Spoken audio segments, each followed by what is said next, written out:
in my experience with dioceses who need to move this way, financial transparency, where there's been an absence of financial transparency, there's quite often an absence of transparency in many aspects of how the diocese is run.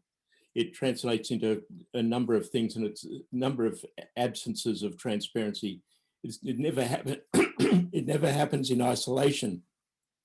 When we do move toward transparency, there's really, in my experience, I've seen 6 things present during that journey.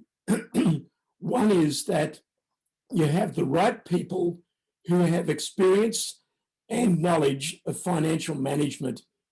You need to have the right people, and those people are qualified, able to lead the financial aspect of governance because of their experience.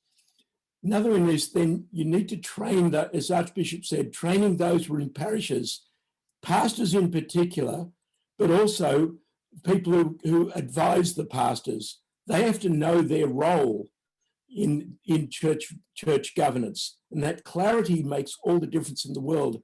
People in the parishes who do have expertise, if they're able to share that within the context of knowing their role, keeping things in right relationship as the church is designed, that's what makes it work. The third thing is to use, and this ties in with what Father Christian said, people will grow their expectations around transparency if you have standardization around the way things are reported. And that standardization, if there's a financial management software program that's standardized throughout the diocese, or at least an agreement about what standardization in reporting looks like in your diocese. And there's regular publishing of reports. It's not happenstance. People get to expect it. And all this is that regularity and that standardization starts to build a culture of transparency.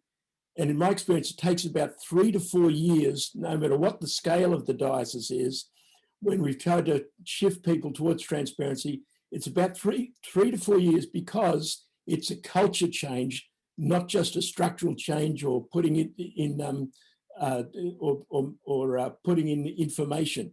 It's embedding it in the culture, and that takes about 3 to 4 years at minimum.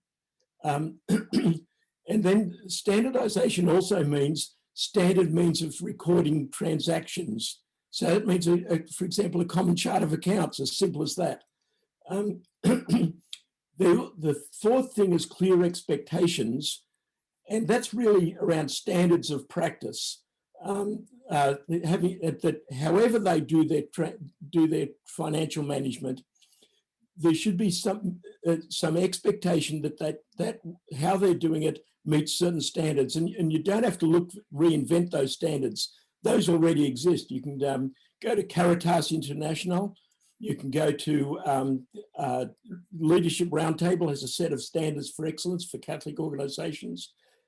There's the Catholic Relief Services. All of them have guidance on those standards that you could use. The third thing is the fifth thing is some kind of external review or audit. Sometimes an audit is just, as Archbishop said, is just plain expensive. But having some kind of external review, some dioceses have been able to provide that to parishes using their own staff. Others, having that in place, where someone from the outside reviews things and says, yes, you're doing things the right way, and this makes sense to me. In an ideal world, yes, we would have an auditor, but as Archbishop said, that gets expensive. The last thing I'd say on this is not just a participation of the laity, but a leader who actively encourages laity and clergy to work together. An active encouragement, not just a passive agreement, but an active encouragement, so that co-responsibility is a feature of their leadership. And the financial transparency and transparency in other matters as well is actually a natural outcome of that active encouragement.